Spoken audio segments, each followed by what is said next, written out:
Ang ulan ay tila musika ng kalungkutan sa akin. Bumubuhos ito ng walang pakundangan. Binabaha ang mga lansangan at nilulunod ang lahat ng tunog maliban sa tibok ng puso kong nagtatangkang kumawala sa dibdib. Sa tuwing umuulan, bumabalik siya sa akin. Hindi pisikal, kundi sa alaala. Ang mukha niyang tila nililok ng mga anghel, ang mga mata niyang may lihim na hinanakit na hindi ko kailanman maunawaan, at ang mga salitang binitiwan niya na parang mga kutsilyong tumarak sa kaluluwa ko. Mahal ko pa rin siya. Mahal ko pa rin siya kahit napakasakit niyang alalahanin. Hindi ko alam kung bakit hindi ko kayang makalimutan ang bawat detalye ng araw na iniwan niya ako. Nakaupo kami noon sa harap ng bintana ng isang maliit na kainan. Ang araw ay tila masyadong maliwanag, masakit sa mata. Pero hindi ko iyon alintana. Masyado akong nakatuon sa kanya, sa paraan ng paggalaw ng kanyang mga daliri habang dahan-dahang iniikot ang tasa ng kape. Sa tila walang sigla niyang pagtitig sa labas ng bintana. Alam kong may gusto siyang sabihin, pero hindi ko inaasahan na ang mga salitang yon ang wawasak sa akin. Tapusin na natin ito.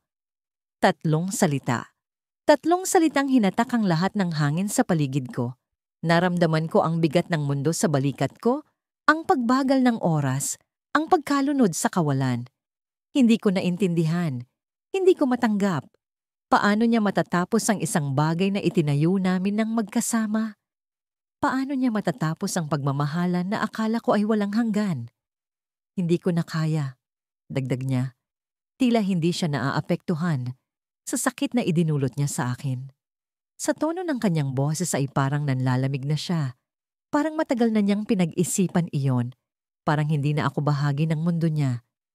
Hindi ko mapigilan ang luhang pumatak mula sa mga mata ko, pero hindi siya kumilos para punasan ang mga ito. Bakit? Ano ang nagawa ko? Sa kabila ng lahat ng ibinigay ko, sa kabila ng lahat ng sakripisyong ginawa ko para sa kanya, paano niya ako kayang iwan ng ganito? Walang paliwanag. Walang closure. Tanging agos ng sakit ang iniwan niya. Pagkatapos ng araw na yon, nagdilim ang mundo ko. Ang bawat lugar na pinuntahan namin, ang bawat kanta na magkasama naming pinakinggan, ang bawat pagkain na magkasama naming tinikman, lahat ng yon ay naging multo ng isang masakit na nakaraan. Ang apartment ko ay puno ng mga paalala sa kanya. Ang larawan niya sa tabi ng kama, ang jacket niyang hindi ko maibigay sa iba, ang mga libro niyang hindi ko kayang basahin. Itinapon ko ang ilan, pero parang may sariling buhay ang alaala niya. Bumabalik siya sa bawat sulok ng isip ko, sa bawat panaginip, sa bawat tunog ng ulan. May mga araw na naiisip kong bawiin siya. Isang tawag, isang mensahe, isang pagmamakaawa. Baka sakaling bumalik siya sa akin. Pero natatakot ako. Natatakot akong marinig muli ang malamig niyang boses, ang mariin niyang pagtanggi, ang katotohanang hindi na niya ako mahal. Kaya't nananatili akong tahimik, nilulunod ang sarili sa pag-alala. Ang masakit ay hindi ko alam kung siya ba ang tunay na nawawala o ako ang nawala sa sarili ko. Mahal ko siya, pero ang pagmamahal na yon ay parang lason na unti-unting pumapatay sa akin. Ang bawat alaala ay parang sugat na hindi gumagaling. Ang bawat larawan niya sa utak ko ay parang patalim na muling tumatarak sa puso ko. Isang gabi, habang ang ulan ay patuloy na bumubuhos, nagpasya akong kunin ang lumang kahon sa ilalim ng kama. Naroon ang mga alaala namin, mga sulat, tiket mula sa sinehan, isang maliit na kwintas na ibinigay niya sa akin noong kaarawan ko. Isa-isa kong hinawakan ang mga yon, at sa bawat paghaplos ay parang nararamdaman ko ang presensya niya. Para siyang naroon, nakaupo sa tabi ko, nakangiti, pero hindi ko maabot. Nang buksan ko ang huling sulat, nakaramdam ako ng kakaibang takot. Hindi ko alam kung bakit, pero iba ang bigat nito. Mas luma ito kaysa sa iba, at tila hindi ko pa ito nabasa. Binuksan ko ang sobre, nanginginig ang mga daliri ko. Sa loob nito ay isang piraso ng papel na may sulat kamay niya. Alam kong darating ang araw na hahanapin mo ako, pero sana Huwag mo akong hanapin, hindi dahil ayaw kitang makita, kundi dahil alam kong mas magiging masaya ka kung wala ako. Hindi ako ang tamang tao para sa'yo. Hindi ko kayang ibigay ang pagmamahal na nararapat sa'yo. Pasensya na kung nasaktan kita, pero mas mabuti ito kaysa sa masaktan ka ng mas matindi sa hinaharap. Paalam. Sa sandaling yon, bumagsak ang mundo ko. Ang huling linya ng sulat, ang tila nagsara ng pinto sa pagitan namin. Paalam. Pero bakit tila may kakaiba sa mga salitang yon? Parang may tinatago siya, parang may hindi siya sinasabi. Napansin ko ang isang maliit na marka sa ilalim ng sulat. Isang pahiwatig na tila sinadyang itago. Sinundan ko ang marka at natuklasan ko ang isang address na isinulat niya sa pinakailalim ng sulat. Halos hindi makita. Alam kong hindi ko dapat, pero hindi ko mapigilan ang sarili kong sundan ito. Ano ang ibig sabihin ng address na yon? Bakit hindi niya sinabi ito ng diretso? May lihim ba siyang itinatago? Kahit basang-basa na ang kalsada sa labas, kinuha ko ang jacket ko at lumabas. Pilit na hinahanap ang lugar na yon. Hindi ko alam kung tama ang ginagawa ko, pero alam kong kailangan kong malaman. Ang ulan ay tila sumasalamin sa takot at pag-asa ko. Ang bawat hakbang ay parang paglalakbay sa pagitan ng nakaraan at hinaharap. Nang makarating ako sa address na yon, natagpuan ko ang isang lumang bahay na tila iniwan na ng panahon. Ang pintuan ay bahagyang nakabukas at may kakaibang katahimikan sa paligid. Sa kabila ng pag-aalinlangan, pumasok ako. Ang loob ng bahay ay puno ng mga bagay na tila pamilyar, pero hindi ko maipaliwanag kung bakit. Hanggang sa makita ko ang isang litrato sa mesa. Ang larawan naming dalawa, pero may isang tao sa likod na hindi ko kilala. Bigla kong naramdaman ang malamig na hangin na parang bumalot sa akin. Sa likod ng litrato ay may nakasulat, "Hindi mo alam ang lahat." Nang bumalik ako sa aming lumang bahay, parang binuksan ko ang isang baul ng mga alaala na matagal ko nang pilit na isinasara. Ang bawat sulok ng bahay ay may kwento tungkol sa kanya, sa amin, at sa kung paano unti-unting nawasak ang lahat. Ang pader na dati pininturahan namin ng kulay asul ay tila naging mas madilim. Parang ang pintura ay natuyo kasabay nang nawala kong pag-asa. Ang hapagkainan, kung saan kami madalas mag-usap tungkol sa mga pangarap namin, ay tila isang tahimik na saksi sa pagkabasag ng lahat ng pangakong iyon. Sa kabila ng sakit, hindi ko maiwasang hawakan ang bawat bagay na naiwan niya. Ang lumang gitara niya sa gilid ng sala, ang mga libro niyang may sulat kamay na dedikasyon para sa akin sa loob, ang scarf na naiwan niya sa sofa noong huli kaming mag-away. Lahat ng iyon ay parang baga na muling nag-aapoy sa dibdib ko. Hinawakan ko ang scarf na yon at sa isang saglit, naramdaman ko ang init ng mga yakap niya. Ang amoy ng pabango niyang palaging nag-iiwan ng marka sa hangin. Ngunit sa parehong pagkakataon, naramdaman ko rin ang bigat ng mga salitang binitiwan niya noong gabing iyon. Ang gabing tuluyan niyang iniwan ang lahat ng mayroon kami. Naging malinaw sa akin na ang bawat sulok ng bahay na ito ay isang patibong. Para bang ang lugar na ito ay hindi tahanan, kundi isang museo ng pighati na hindi ko kayang takasan. Pero kahit ganoon, hindi ko kayang lumayo. Parang isang baliw na pilit na hinahanap ang sakit. Iniisip na baka sakaling sa paulit-ulit na paggunita ay mabubuo ko ulit ang pira-pirasong bahagi ng sarili kong pagkatao. Naglakad ako papunta sa kwarto na dati naming tinutulugan. Sa bawat hakbang, naririnig ko ang tunog ng mga alaala. Ang mga halakhak, ang maliliit na pag-aaway, ang mga kwentuhang walang kwenta pero puno ng pagmamahalan. Nang buksan ko ang pinto, bumungad sa akin ang isang mundo na tila hindi pa natitinag mula noong huli kaming magkasama. Ang unan niya, ang suot niyang damit na nakapatong pa sa silya, ang larawan namin na nakapatong pa rin sa bedside table. Napaluhod ako. Napahawak ako sa dibdib ko. Pilit hinahanap ang lakas na tila naubos na sa kakaisip sa kanya.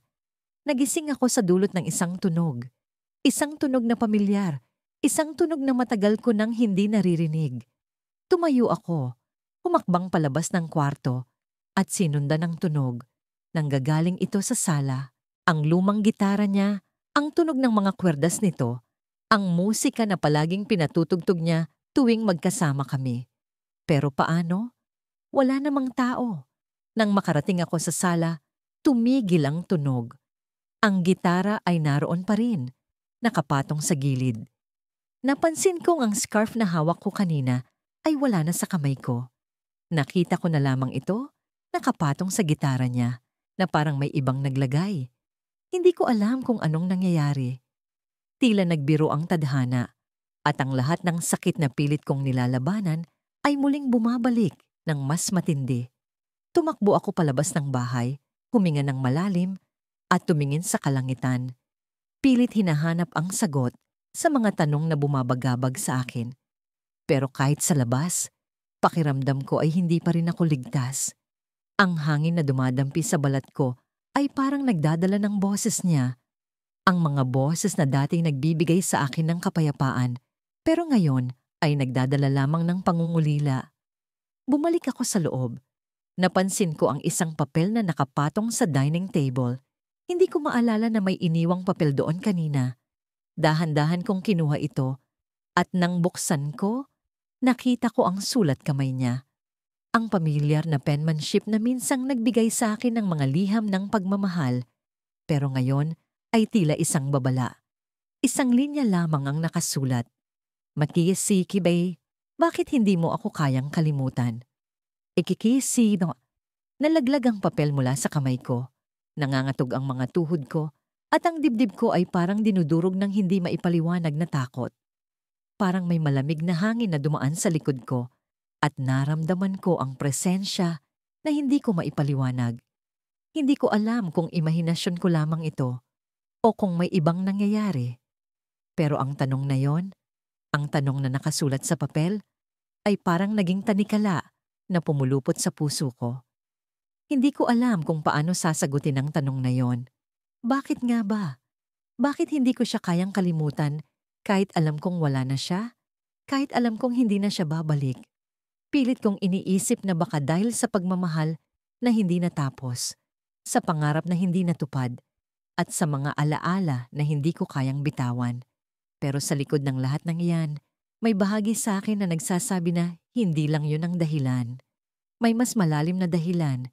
Isang bagay na hindi ko pa lubos na nauunawaan. Isang bagay na pilit na nagpaparamdam sa akin. Narinig ko ulit ang tunog ng gitara.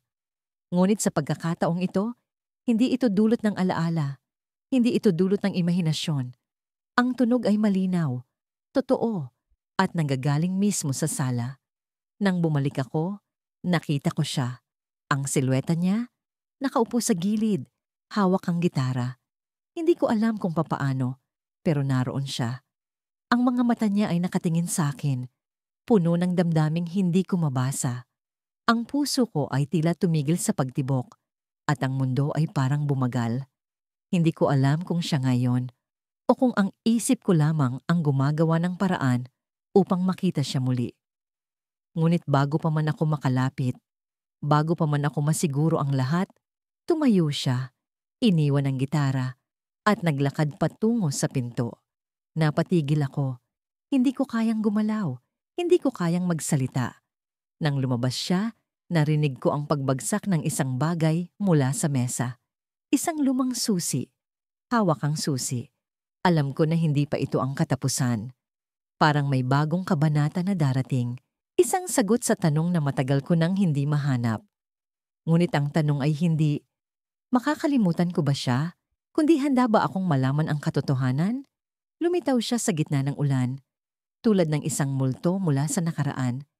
Nasa ilalim ako ng lumang bubong ng waiting shed, nagtatago sa lamig habang pinanood ang mga patak ng ulan na tila sumasayaw sa lupa. Ang mga mata ko ay napako sa silwetang unti-unting lumilinaw sa harap ng kabuwanan. Siya, ang lalaking iniwan akong wasak, ang lalaking giniba ang puso ko nang walang pag-aalinlangan. Hindi ko alam kung anong mas malakas sa sandaling iyon, ang tibok ng puso ko o ang hampas ng ulan sa paligid. Ang mga hakbang niya ay mabagal, ngunit tila bawat galaw ay hinahatid direkta sa akin. Wala siyang payong, wala siyang jacket. Sadyang hinayaan niyang mabasa siya na para bang hindi niya iniinda ang ulan. Ang buhok niyang basa ay nakadikit sa kanyang noo at ang paborito niyang itim na polo ay humapit sa kanyang katawan. Sa kabila ng simpleng anyo niya, para siyang isang larawang isinabuhay mula sa mga alaala ko. Ang unang tanong sa isip ko ay, bakit siya narito? Ngunit kasabay ng tanong na yon ay ang hindi mapigilang panginginig ng damdamin. Hindi ko alam kung galit ba ang nararamdaman ko o pangungulila. Gusto kong tumayo at umalis. Ngunit parang may humawak sa mga paa ko, isang hindi nakikitang lakas. Napilit akong nananatili sa lugar. Ang mga mata ko ay nagtagpo sa kanya. At sa sandaling iyon, hindi ko na maitatanggi ang katotohanang mahal ko pa rin siya. Hindi ko kayang itago ang katotohanan sa sarili ko, kahit pa paulit-ulit niyang giniba ang mundo ko noon. Mahal kita. Ang mga salitang iyon ay parang nakasulat na sa hangin, kahit hindi ko pa sinasabi ng malakas. Lumapit siya, at sa bawat hakbang niya ay tila bumibigat ang dibdib ko. Ang ulan ay parang bumagal. Ang mundo ay tila tumigil para sa eksenang ito. Nang tuluyan siyang makalapit, hindi ko alam kung magagalit ba ako o magtatago. Ngunit bago pa man ako makapagsalita, siya ang unang bumasag sa katahimikan. Matagal na tayong hindi nagkita, sabi niya. Ang boses niya ay kasing lamig ng hangin. Hindi ko alam kung anong mararamdaman ko sa mga salitang yon. Oo, matagal na, ngunit hindi ko kailanman nakakalimutan ang bawat detalye ng mga sugat na iniwan niya sa akin. Ang sakit, ang pagkabigo, ang kawalan ng sagot noong iniwan niya ako ng walang paliwanag. Lahat iyon ay nananatiling sariwa tulad ng ulan ngayong gabi. Bakit ka nandito? Tanong ko, pilit na pinatatatag ang sarili ko. Ayokong makita niyang mahina ako. Kahit pa parang basag na baso ang puso ko sa harap niya, ngunit ngumiti siya. Isang ngiti na kilala ko. Isang ngiti na minsan kong minahal, isang ngiti na minsan kong pinagkatiwalaan. Ngunit ngayon, ang ngiting iyon ay tila may dalang misteryo, may dalang sakit na hindi ko maipaliwanag. Gusto kitang makita, sagot niya. Walang pag-aalinlangan. Ang mga salitang iyon ay tumama sa akin ng may bigat. Bakit niya ako gustong makita?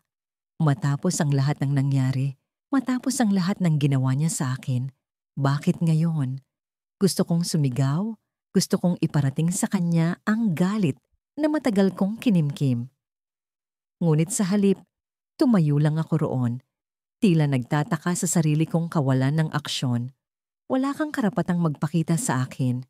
Sagot ko, pilit na pinipigilan ang panginginig ng boses ko. Ngunit ang mga mata ko ay nagtataksil sa akin. Alam kong nakita niya ang lungkot na hindi ko maitatago. Alam ko, sabi niya, ang boses niya ay puno ng pagsisisi. Pero hindi ko kayang hindi kita makita. Bawat salita niya ay parang patalim. Hindi ko alam kung gusto kong maniwala sa kanya o gusto kong iwaksi ang lahat ng sinasabi niya. Ang puso ko ay tila nagkakagulo. Ang isip ko ay pilit na nilalabanan ang damdaming bumabalik. At noong akala ko ay tapos na ang lahat ng tensyon, bigla siyang umakto na parang may hinahanap sa bulsa niya. May kinuha siya. Isang maliit na kahon. Binuksan niya ito at doon ko nakita ang isang piraso ng alahas. Isang simpleng kuwintas na may palawit na hugis puso. Kilala ko yon. Ibinigay ko iyon sa kanya noong unang anibersaryo namin. Hindi ko inakalang itatago niya ito, lalo na matapos ang lahat ng nangyari. Ito lang ang natira sa akin, sabi niya. Hawak ang kuwintas na para bang binabalikan niya ang lahat ng alaala namin. Ikaw ang pinakamahalagang bahagi ng buhay ko at nasira ko ang lahat, pero hindi ko kayang bitawan ito. Parang may sumabog na damdamin sa loob ko. Hindi ko alam kung gusto kong maniwala sa kanya o gusto kong magalit sa kanya. Ngunit bago pa man ako makapag-isip, may biglang nangyari. Isang kotse ang huminto sa kalsada at mula roon ay bumaba ang isang babae. Bata, Maganda at may hawak na payong. Lumapit siya sa lalaki at sa mga mata niya ay may pamilyar na lambing. Tumingin siya sa akin. Saglit lang, ngunit sapat na upang maramdaman ko ang tensyon. Hinawakan niya ang braso ng lalaki at bumulong. Tara na! Ang lalaki ay tumingin sa akin at sa sandaling iyon ay tila may nagbago sa kanyang ekspresyon. Hindi ko alam kung galit ba yon o pagsisisi o simpleng pagkalito. Ngunit ang tanong ko ay hindi na mahalaga. Ang sagot ay naririto na. Umalis silang magkasama. Iniwan ako roon sa gitna ng ulan. Hawak ang mga alaala na pilit kong kinakalimutan. Ang ulan ay naging mas malakas, ngunit sa halip na magtago, lumabas ako at hinayaan ng tubig na dumaloy sa akin. Sa huling pagkakataon, tinanong ko ang sarili ko, mahal ko pa rin ba siya? Kahit alam kong hindi na ako ang mahal niya. Sa tuwing pipikit ako, nararamdaman ko ang malamig na dampi ng hangin sa balat ko. Parang halik niya noong una kaming nagkatitigan sa ilalim ng buwan. Ang bawat tunog ng hangin sa labas ng bintana ay tila bulong ng pangalan niya. Paulit-ulit. Walang tigil. Hindi ko alam kung ito'y guni-guni lamang o totoong boses ng multo ng nakaraan. Pero ngayong gabi, mas matindi ang sakit na dala ng mga alaala. Sinubukan kong maglinis ng kwarto para malibang ang isip ko. Kinuha ko ang kahon na naglalaman ng mga lumang litrato, sulat at maliit na pulang panyo na binigay niya sa akin noong kami magkasama pa. Ang bawat piraso sa kahon ay may sariling bigat, parang mga bato na pilit kong binubuhat kahit alam kong sumasakal ito sa dibdib ko. Sa likod ng isang litrato, may nakasulat na, para kay Mia, ang babaeng hinihintay ko habang buhay. Binasa ko iyon ng paulit-ulit hanggang sa hindi ko na makita nang malinaw ang mga letra dahil sa luha. Bakit ganito? Bakit parang wala akong kawala sa kanya? Kahit anong pilit kong kalimutan, bumabalik siya sa bawat sulok ng mundo ko. Kahit sa mga panaginip, nariyan siya, nakangiti, hawak ang kamay ko, pero laging may sumisingit na anino. Ang alaala ng pagtataksil niya. Oo, alam kong masama ang ginawa niya. Alam kong hindi dapat ako nananatili sa ganitong klaseng pagmamahal. Pero paano ko siya bibitawan kung ang bawat bahagi ng pagkatao ko ay tila nakatali sa kanya?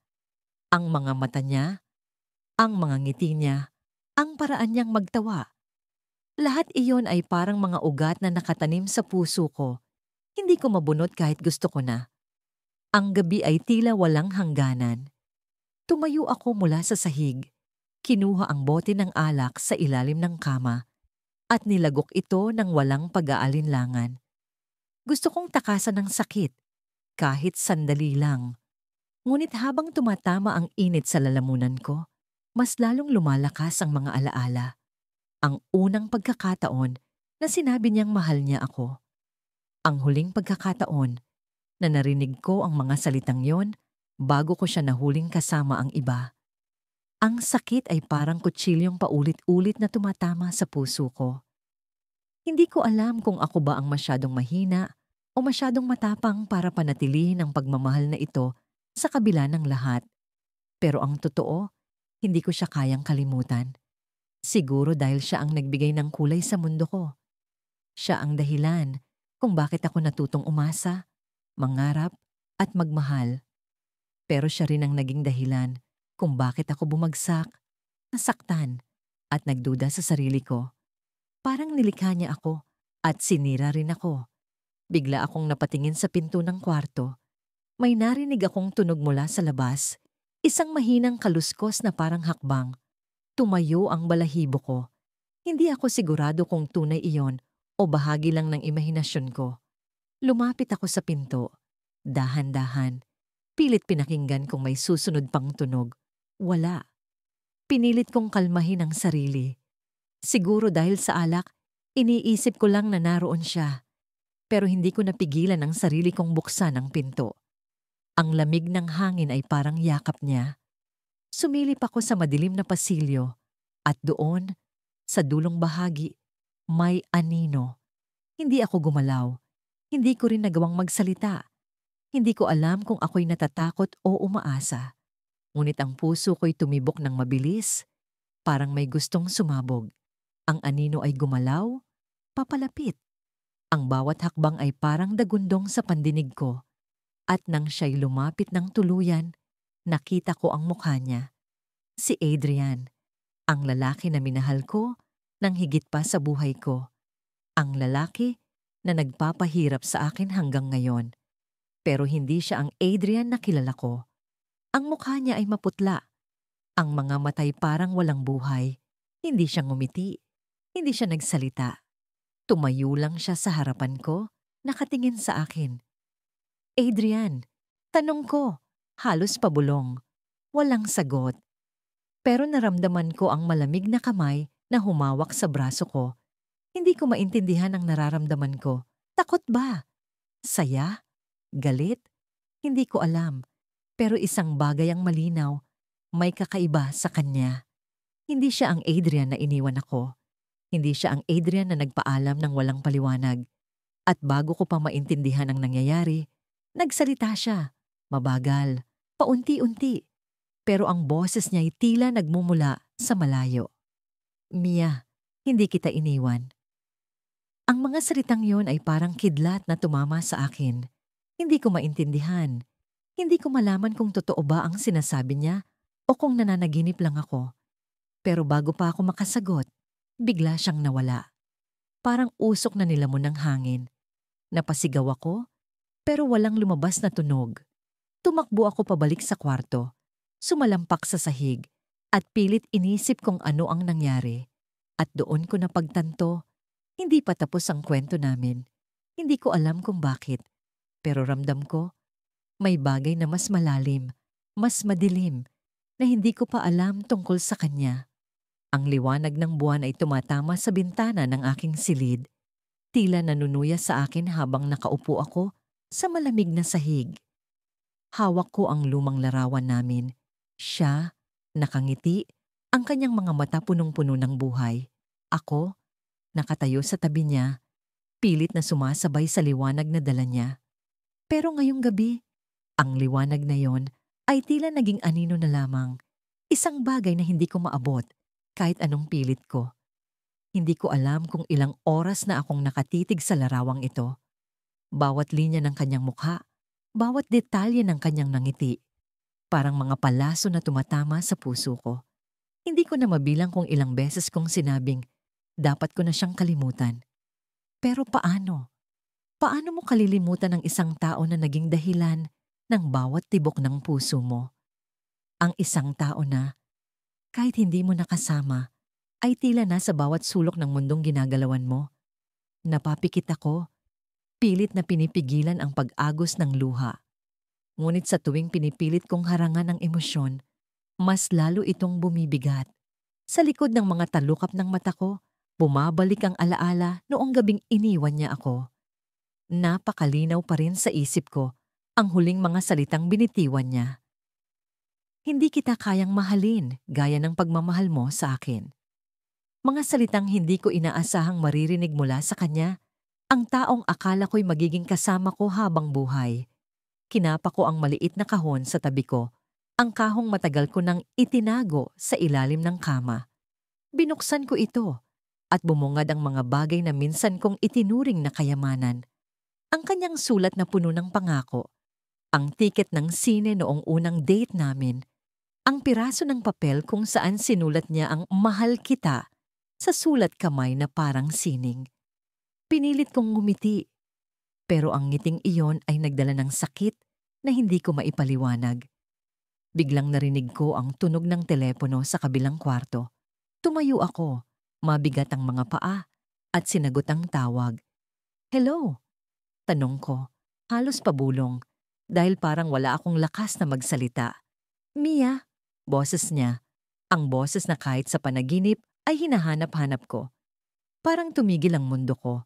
Hindi ko alam kung totoong narinig ko iyon o bahagi lang ng imahinasyon ko. Mia, ako to. Si Adrian, hindi ako nakasagot. Ang pangalan niya, ang boses niya, parang mga alon na bigla na lang bumangga sa akin. Anong kailangan mo? Tanong ko. Pilit na pinatatatag ang sarili. Pwede ba tayong magkita? Tanong niya at naramdaman ko ang panginginig ng boses niya. May kailangan akong sabihin sa'yo. Gusto kong magalit, gusto kong sigawan siya, gusto kong sabihin sa kanya na wala na siyang karapatang bumalik sa buhay ko. Pero ang puso kong laging nauuna kaysa sa isip ko, ay pilit na nagtutulak sa akin para pumayag. Saan? Tanong ko, halos walang emosyon. Sa lumang parke, doon sa lugar kung saan tayo madalas mag-usap. Mabilis niyang sagot, parang takot siya na magbago ang isip ko. Pagkababa ng telepono, bumalik ako sa silid. Tumitig ako sa salamin. Ang babaeng nasa harap ko ay ibang-iba na sa dati. Para akong multo, isang anino ng sarili kong pagkatao. Pero kahit ganito na ako, ang puso ko'y hindi pa rin nakakabitaw sa kanya. Kinuha ko ang jacket ko at lumabas ng bahay. Habang naglalakad ako papunta sa parke, ang bawat hakbang ay parang paglalakbay sa nakaraan. Ang mga ilaw ng poste, ang malamig na hangin sa gabi, lahat ng yon ay nagdala ng mga alaala. Ang mga tawanan namin, ang mga pangakong binitiwan niya, ang mga yakap na akala ko'y totoo. Ang sakit ay naroon pa rin, pero sa kabila ng lahat, naroon din ang pag-asang baka. Sa pagkakataong ito, may ibigay siyang paliwanag na magpapagaan ng bigat sa puso ko. Nakarating ako sa parke. Madilim, tahimik, at ang tanging naririnig ko ay ang tunog ng hangin na sumasayaw sa mga dahon. At doon, sa ilalim ng poste, nakita ko siya. Nakatayo, nakayuko, tila nag-aalinlangan. Nang mag-angat siya ng tingin at tumingin sa akin, ang puso ko'y muling tumibok ng mabilis. Ang sakit, ang galit, ang pagmamahal, lahat ng damdaming iyon ay sabay-sabay na bumangga sa akin. Mia, sabi niya, at lumapit siya.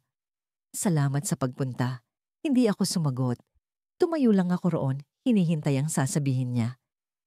May isang bagay akong matagal ko nang gustong sabihin sa'yo. Patuloy niya, ngunit ang boses niya ay puno ng takot. Hindi kita iniwan dahil hindi kita mahal. Napatingin ako sa kanya, ang mga mata ko'y puno ng galit at pagtataka. Anong ibig mong sabihin? Tanong ko, halos sumigaw. Iniwan kita. Dahil alam kong hindi ako ang dapat para sa'yo. Humakbang siya palapit, pero umatras ako. Mia, mahal kita. Pero hindi ko kayang ibigay ang buhay na nararapat sa'yo. Hindi ko kayang maging sapat. Ang mga salita niya ay parang patalim na tumama sa puso ko. At sino ang nagsabi na hindi kita pinili? Tanong ko. Ang boses ko'y nanginginig sa galit. Sino ang nagbigay sa'yo ng karapatang magdesisyon para sa akin? Hindi siya sumagot. Tumitig lang siya sa akin. Ang mga mata niya ay puno ng sakit. At sa sandaling iyon, narinig ko ang tunog ng mga sapatos mula sa likuran. Sabay kaming napatingin. Isang babae ang lumapit sa amin. Hawak ang kamay ng isang bata. Adrian, sabi ng babae. Ang boses niya ay puno ng kaba. Kanina pa kami naghihintay. Tumayo ako roon, nakatingin sa kanila, habang ang mundo ko'y biglang bumagsak. Ang bata, na may mga mata tulad ng kanya, ay tumingin sa akin at ngumiti. Hindi ko na kailangang magtanong. Ang sagot ay nasa harap ko na. Nakatitig ako sa lumang kahoy na kabinet sa sulok ng kwarto. Sa ibabaw nito, naroon ang isang maliit na kahon. Kahon na puno ng mga alaala namin. Hindi ko alam kung bakit hindi ko pa rin ito maitapon. Sabi nila, ang pagbitaw sa nakaraan ay simula ng paghilom. Pero paano kung ang nakaraan, ang tanging bahagi ng buhay ko na may halaga? Marahan kong binuksan ng kahon. Amoy na amoy ko ang halimuyak ng papel na matagal nang nakalipas. Naroon ang mga sulat niya, ang mga Polaroid na kuha namin sa tabing dagat, ang punit na tiket ng sine noong unang beses kaming nanood ng pelikula nang magkausap kami buong gabi. Naroon din ang kwintas na binigay niya noong anibersaryo namin. Hinawakan ko iyon. Masyadong masakit, pero hindi ko magawang ibalik sa kahon. Bakit mo ako iniwan? Tanong ko sa hangin, sa sarili ko, sa alaala niya. walang sagot, pero ang bigat sa dibdib ko ay tila sumisigaw. Napakasakit alalahanin ang mga sandaling masaya kami dahil ngayon wala na siya. Wala na ang lahat. Pero bakit? Bakit mahal ko pa rin siya? Hanggang ngayon, mahal ko pa rin siya kahit alam kong masisira lang ako sa bawat pag-iisip sa kanya. Tumayo ako. Hawak pa rin ang kuwintas. Lumapit ako sa salamin. Ang babaeng nakikita ko roon ay hindi na ako. Hindi na ang masayahing ako na minahal niya. Ang babaeng ito ay sirang-sira. Punit-punit ang puso at nabubuhay lang dahil sa alaala. Hindi ko alam kung paano ako umabot sa ganitong punto. Hindi ko alam kung paano ko hinayaang ang pagmamahal ko sa kanya ang sumira sa akin. Pero alam ko kung kailan nagsimula ang lahat. Ang gabi ng huling pag-uusap namin, ang gabi na sinabi niyang hindi na niya ako mahal. Ang bawat salita niya noong gabing iyon ay parang kutsilyong paulit-ulit na ibinaon sa puso ko. Mahal kita, pero hindi ko na kaya. Hindi na ito tama, sabi niya. Hindi ko alam kung saan maling bahagi kami nagsimula, pero para sa akin, tama ang lahat. Tama ang pagmamahal ko sa kanya. Tama ang pag-aalaga, ang pag-unawa, ang pagbibigay ng lahat ng meron ako para lang sa kanya. Ngunit para sa kanya, mali. Para sa kanya, sapat na ang lahat. Pagkatapos niyang umalis, sinubukan kong magpatuloy. Sinubukan kong kalimutan siya, pero kahit anong gawin ko, lagi siyang bumabalik.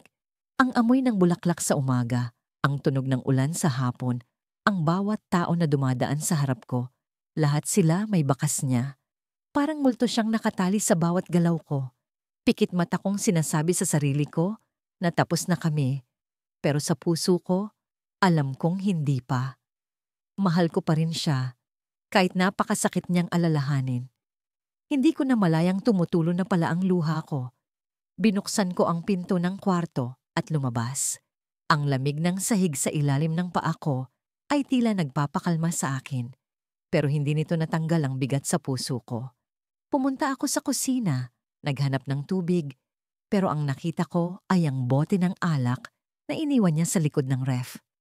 Hindi ko ito pinansin noong una, pero ngayon, parang inaakit ako nito. Kinuha ko ang bote, binuksan at ininom. Ang unang lagok ay mapait, pero parang gamot sa sakit. Ang bawat pag-inom ay parang pagbura ng alaala. Pero alam kong panandalian lang ito. Sa gitna ng katahimikan, may narinig akong tunog mula sa sala. Tumigil ako, hawak ang bote at nakinig. 1, 2, 3 hakbang. May tao. Sino? Alam kong mag-isa lang ako sa bahay. Biglang bumilis ang tibok ng puso ko.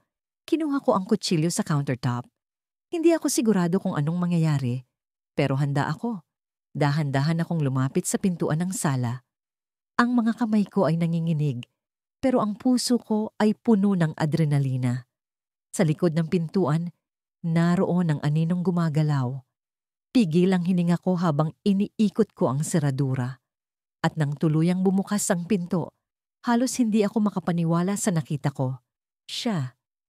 Nakaharap siya sa akin, nakatayo, hawak ang isang litrato namin. Ang mga mata niya ay tila may lungkot, may pangungusap na hindi ko maintindihan. Bakit ka nandito? Tanong ko. Halos hindi lumalabas ang boses ko. Nanginginig ang mga kamay ko at ang kutsilyo ay halos mahulog sa sahig. Hindi siya sumagot. Naramdaman ko ang malamig na hangin na pumuno sa kwarto at sa isang iglap, nawala siya. Wala na siya roon, pero naririnig ko pa rin ang tibok ng puso ko. Ang litrato namin ay nasa sahig, punit-punit, tila sinira ng kung sinong hindi ko alam. Nanginginig akong lumuhod, pinulot ang litrato, at doon ko napansin ang isang bagay na hindi ko nakita noon. Sa likod ng litrato, may sulat. Baka pa. Huwag mo akong kalimutan kahit kailan. Hindi ko alam kung anong ibig sabihin nito. Hindi ko alam kung bakit naroon siya, kung bakit nawala siya bigla. Pero isang bagay ang sigurado, mahal ko pa rin siya, kahit napakasakit niyang alalahanin. At ngayon, mas mahirap ng bitawan ng alaala. Hindi ko alam kung bakit bumalik ako sa lugar na yon. Ang lumang bahay ni Andres, ang bahay na minsang naging tahanan namin ng mga pangarap, ang bahay na puno ng mga alaala. Nakatingin ako sa pinto na may kupas na pintura, ang bawat gasgas at bitak tila nakaukit sa puso ko. Ang amoy ng kahoy, ang malamig na hangin, ang tunog ng mga dahon na binubunot ng hangin, lahat ng yun ay bumabalik sa akin, parang multo ng nakaraan. Bawat hakbang ko papasok, ramdam ko ang bigat ng mga alaala. Naroon pa rin ang lumang mesa kung saan madalas kaming maghapunan. Ang mga upuan, kahit alingasin na ang tela, tila iniingatan pa rin ang mga bakas ng aming pag-upo. Pumikit ako sandali, umaasang maririnig ko ang boses niya. Ang tawa niya, ang mababang tono ng kanyang boses kapag tinatawag niya ako sa palayaw kong Min. 2 taon na mula nang umalis siya. 2 taon na mula nang iniwan niya ako sa gitna ng ulan, basang-basa at nagmamakaawa. 2 taon na akong nabubuhay sa kakarampot na pag-asa na babalik siya. Kahit alam kong hindi na mangyayari. Pero bakit ang sakit ay parang kahapon lang nangyari? Lumapit ako sa lumang aparador. Binuksan ko ito at tila hinila ang puso ko pababa nang makita ko ang isang kahon. Ang kahon na yon ay ang kahon ng aming mga alaala, mga lumang litrato, tiket ng sine, at ang maliit na pulang notebook na sinulatan namin ng aming mga pangarap. Pinindot ko ang mga larawan. Ang mga ngiti namin tila nagliliyab sa papel. Sa bawat pahina ng notebook, naroon ang mga plano namin. Magtayo ng negosyo, maglakbay sa ibang bansa, magtayo ng pamilya. Lahat ng iyon wala na. Lahat ng iyon iniwan niya. Habang hawak ko ang notebook, unti-unting bumalik sa akin ang huling gabi namin. Hindi ko na kaya. Sabi niya, malamig ang boses. Hindi ko na kayang ipilit ang sarili ko sa relasyon na ito. Hindi ko maintindihan. Mahal ko siya. Mahal niya rin ako. O yun ang akala ko. Paano niya nagawa iyon? Paano niya ako iniwan na parang ako ang problema? Na parang ang puso ko ay isang bagay na pwede niyang itapon? Bumagsak ang luha ko sa pahina ng notebook. Gusto kong magalit, gusto kong magmura. Pero sa halip, gusto ko siyang yakapin. Sa kabila ng lahat, mahal ko pa rin siya. Mahal ko siya kahit napakasakit niyang alalahanin. Naririnig ko ang tunog ng hangin na tumutulak sa lumang bintana. Sa likod nito, naroon ang hardin na minsan naming inalagaan.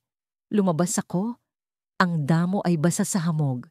Sa gitna ng hardin, naroon pa rin ang maliit na bench na madalas naming upuan. Umupo ako roon, hinayaan ang lamig na bumalot sa akin. Naroon ang mga rosas na itinanim namin. Kulay pula, parang dugo, parang paalala ng sakit na iniwan niya. Habang nakatingin ako sa langit, bigla kong narinig ang tunog ng mga yapak. Mabilis, mabigat. Tumayo ako. Ang puso ko tila nagtatakbuhan sa kaba. Sino ang narito? Sino ang pumunta sa lugar na ito? Lumabas mula sa kadiliman ng isang figura. Hindi ko maaninag ang mukha niya sa dilim, pero ang bawat galaw niya ay pamilyar. Ang lakad, ang tikas ng katawan. Kilala ko iyon. Andres? Tanong ko, halos pabulong. Hindi siya sumagot. Lumapit siya. Ang mga mata niya tila puno ng emosyon na hindi ko maipaliwanag. Hindi ko alam kung galit, takot o lungkot ang nakikita ko sa kanya. Gusto kong magsalita. Gusto kong itanong kung bakit siya bumalik. Pero bago ako nakapagsalita, naramdaman ko ang malamig na metal sa kamay ko. Tumingin ako at naroon ang isang bagay na hindi ko inaasahan. Isang susi. Ang susi ng lumang bahay. Ng bahay namin. Bakit? Tanong ko, ang boses ko nanginginig. Hindi siya sumagot. Sa halip, tumalikod siya at naglakad palayo. Tumakbo ako para habulin siya, pero parang nawala siya sa hangin. Ang susi ay nanatili sa aking kamay, mabigat, malamig, parang isang lihim na hindi ko pa nauunawaan.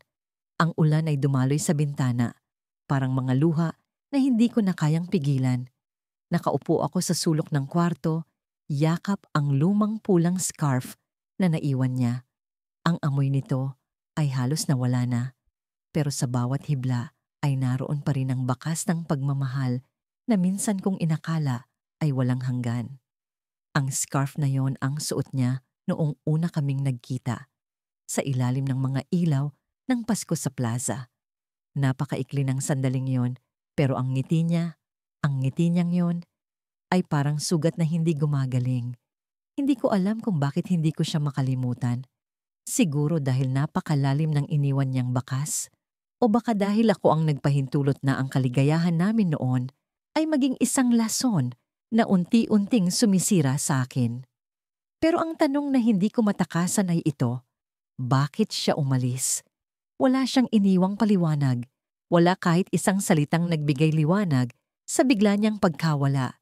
Isa lang ang iniwan niya, ang scarf na ito.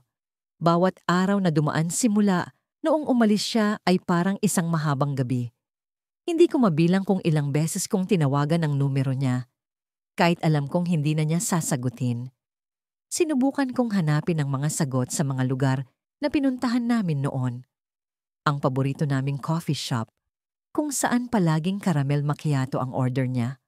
Ang sinehan kung saan kami nagkulong sa dilim, nakikinig sa mga kwento ng pelikula na parang kami lang ang nasa mundo. Ang mga bench sa park kung saan kami nag-usap tungkol sa mga pangarap, mga plano, mga pangako. Pero wala siyang iniwan doon. Wala ni bakas ng kanyang anino. Minsan, naririnig ko ang boses niya sa loob ng ulo ko. Mahal kita, sabi niya noon, sa isang malamig na gabi habang hawak niya ang mga kamay ko. Ang mga salitang iyon ay parang isang sumpa.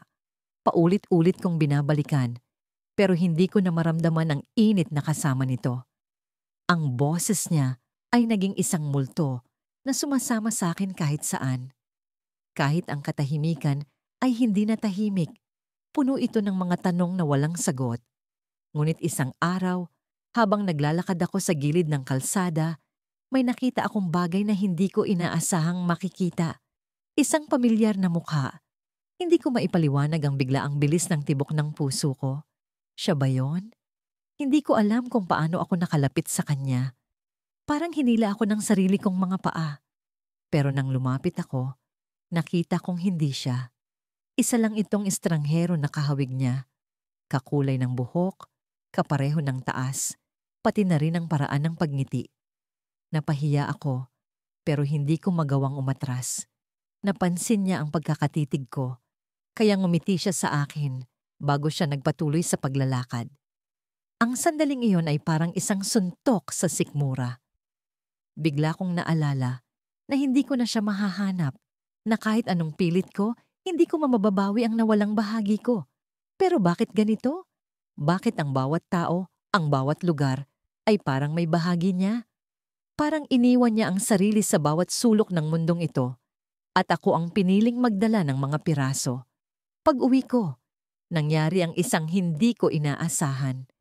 Sa mesa ko ay may isang sobre, puti, malinis, walang pangalan. Kinuha ko ito nang nanginginig ang mga daliri. Binuksan ko ang sobre at nakita ko ang isang piraso ng papel, isang sulat. Napakakilala ng sulat kamay na yon. Sa unang tingin pa lang ay alam kong sa kanya ito. Maria, patawarin mo ako. Biglang bumigat ang dibdib ko.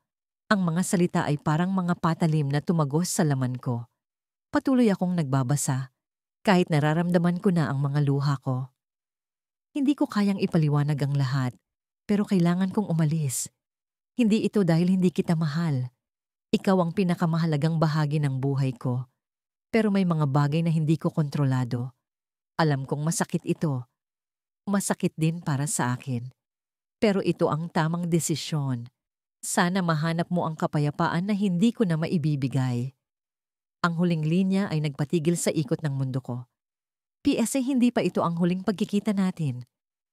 Biglang bumalik lahat ng tanong, lahat ng sakit, lahat ng pag-asa na pilit kong ibinaon. Ang scarf na hawak ko ay parang naging mas mabigat. Ang huling linya ng kanyang sulat ay parang isang hamon. Hindi ko alam kung ibig sabihin ba nito ay babalik siya o kung dapat ko siyang hanapin. Pero alam ko ang isang bagay. Hindi pa tapos ang kwento namin. Lumabas ako ng bahay nang hindi nagbibihis, Nakasuot pa rin ang luma kong pambahay. Hindi ko alam kung saan ako pupunta, pero ang lakas ng hatak ng mga paa ko. Parang may kung anong puwersa na nag-uudyok sa akin na para bang ang hangin mismo ang nagmamando sa mga hakbang ko. Ang gabi ay malamig, tahimik at tila puno ng misteryo. Ang liwanag ng buwan ang tanging saksi sa pagbagsak ng mga luha ko. Sa bawat hakbang, bumabalik ang alaala. Ang paghawak niya sa kamay ko noong unang beses kaming naglakad sa ganitong klaseng gabi. Ang mga kwentuhan namin na tila walang katapusan. Ang mga pangakong binitiwan niya na akala ko noon ay panghabang buhay. Napakasakit. Ang alaala niya ay parang isang sugat na ayaw maghilom kahit anong gawin ko para magamot ito. Alam kong wala na siya, pero ang puso ko ay parang ayaw ko mawala. Napadpad ako sa parke kung saan unang beses kaming nagtagpo. Hindi ko inaasahan na dito ako dadalhin ng mga hakbang ko. Bakit dito? Bakit sa lugar na punong-puno ng alaala namin? Ang dating masayang tanawin ay tila nagbago na. Ang mga ilaw na dating nagbibigay liwanag sa paligid ngayon ay parang nangungulila rin. Ang mga bulaklak, dating kulay rosas at dilaw, ay tila nawalan ng sigla, walang tao, walang ingay. Ako lang at ang bigat ng aking damdamin. Umupo ako sa lumang bangko kung saan dati kaming naghahagikhikan. Dito niya unang sinabi sa akin na ako ang babaeng gusto niyang makasama habang buhay. Ikaw lang ang mahal ko, sabi niya, sabay pisil sa kamay ko. Pero nasaan siya ngayon? Bakit tila naglaho siya na parang bula? Bakit hindi niya tinupad ang pangako niya?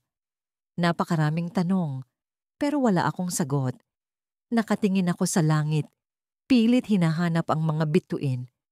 Pero kahit ang langit ay tila nagtatago ng ganda nito, parang nakikisimpatya sa kalungkutan ko. Gusto kong isigaw ang pangalan niya. Ang pangalan ng lalaking nagturo sa akin kung paano magmahal, pero siya rin ang nagturo sa akin kung paano masaktan. Mahal ko pa rin siya, kahit masakit. Kahit napakasakit. May narinig akong kaluskos. Bigla akong napahinto sa pag-iyak, napatingin sa paligid. Wala akong nakitang tao, pero ang puso ko ay biglang bumilis ang tibok. Parang may kung anong bumalot sa akin na hindi ko maipaliwanag. Takot ba o pag-asa? Hindi ko alam. Tumayo ako mula sa bangko. Ang mga mata ko'y pilit hinahanap ang pinagmulan ng tunog. Sino yan? Tanong ko. Kahit alam kong walang sasagot. At doon ko siya nakita.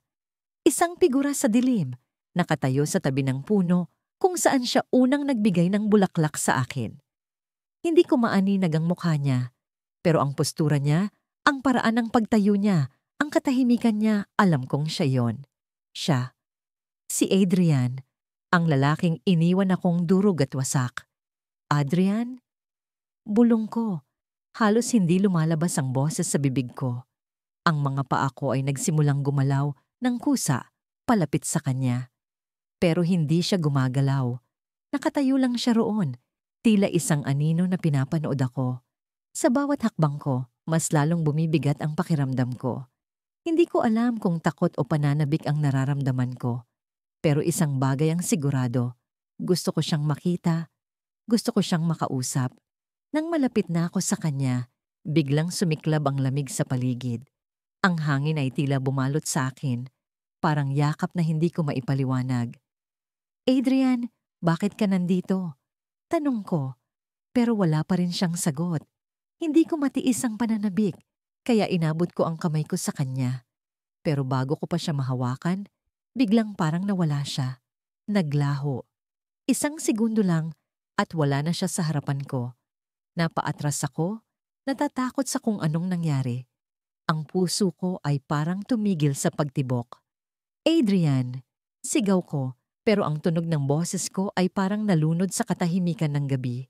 Hindi ko alam kung paano nangyari iyon. Pero ang sigurado ako, hindi iyon imahinasyon. Nandito siya, nakita ko siya. Pero bakit siya nawala? Bakit parang isang multo ang alaala niya? At nang lingunin ko ang bangko, kung saan ako kanina nakaupo, may isang bagay na nagpatigil sa hininga ko. Isang bulaklak, rosas, ang naroon. Ang bulaklak na dati niyang ibinibigay sa akin tuwing may espesyal na araw. Ang mga kamay ko ay nanginginig habang dinadampot ko ito. Ang amoy nito ay pamilyar, parang siya, parang ang presensya niya. Pero ang petal ng rosas ay natatakpan ng maliliit na patak ng dugo. Ang puso ko'y bumilis ang tibok. Ang takot, ang lungkot, ang pagmamahal, lahat ng emosyon ay naghalo sa sandaling iyon. Hindi ko alam kung ano ang ibig sabihin nito.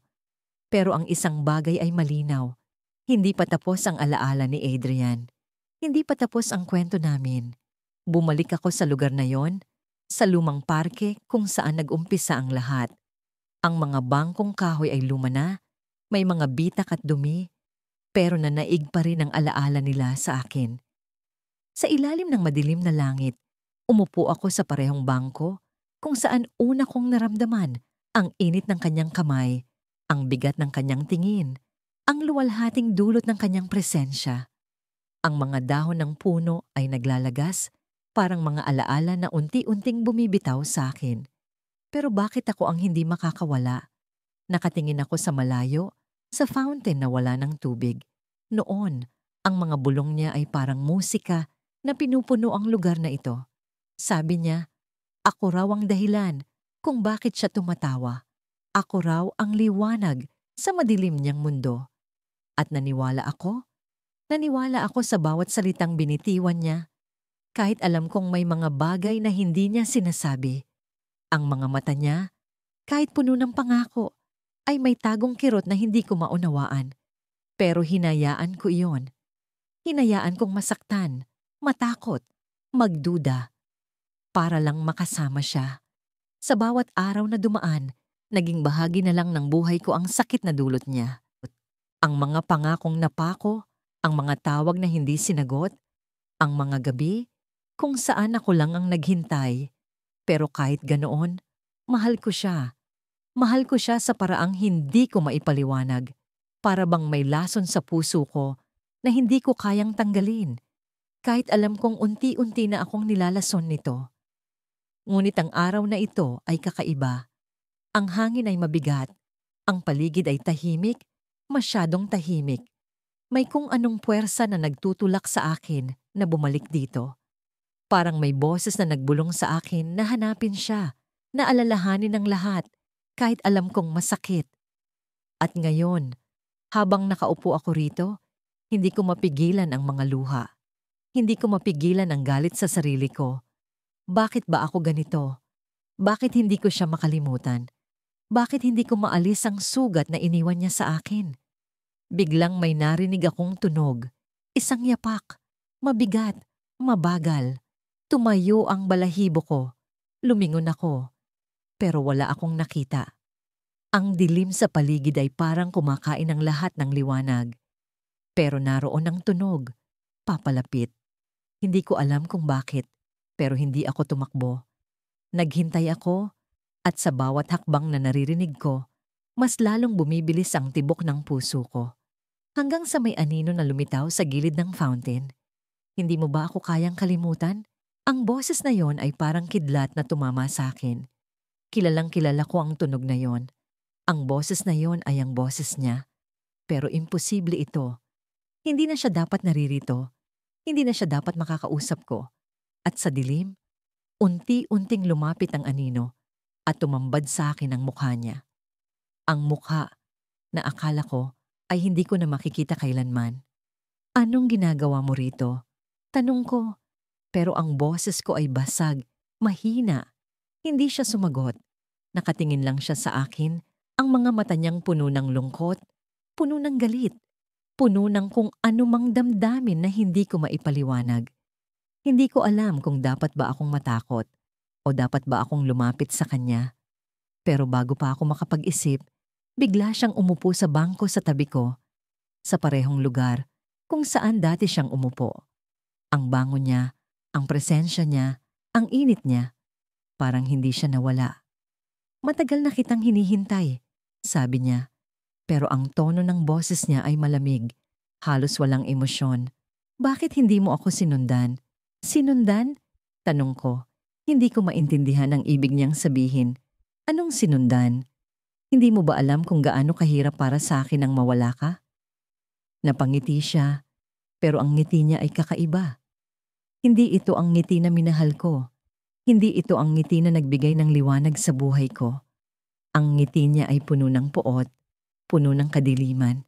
Hindi ako nawala. Sagot niya, at bigla niyang hinawakan ang kamay ko. Ang lamig ng kamay niya ay parang yelo, at ang paghawak niya ay parang pagkapit ng isang bagay na hindi ko kayang ipaliwanag. Bigla akong nakaramdam ng takot, ng panlalamig, ng kung anumang puwersa na nag-uudyok na umalis ako sa lugar na ito. Ano ang ibig mong sabihin? Tanong ko. Halos hindi ko na marinig ang sarili kong boses. Ang paligid ay parang umiikot at ang mga anino sa parke ay parang gumagalaw. Ang lahat ng bagay ay parang nagbabago, parang nagiging ibang mundo. Hindi ako nawala. Ulit niya, pero ang tono niya ay mas matindi, mas malamig. Ikaw ang umalis, ikaw ang tumakas, pero ngayong narito ka na, hindi ka na ulit makakaalis.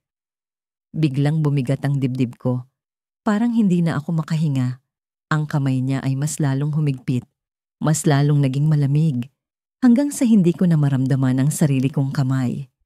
Ang paligid ay nagdilim, at ang huling bagay na narinig ko ay ang boses niya, ang boses na minahal ko, ang boses na nagbigay ng sakit sa akin. Nandito ka na, at hindi ka na makakawala.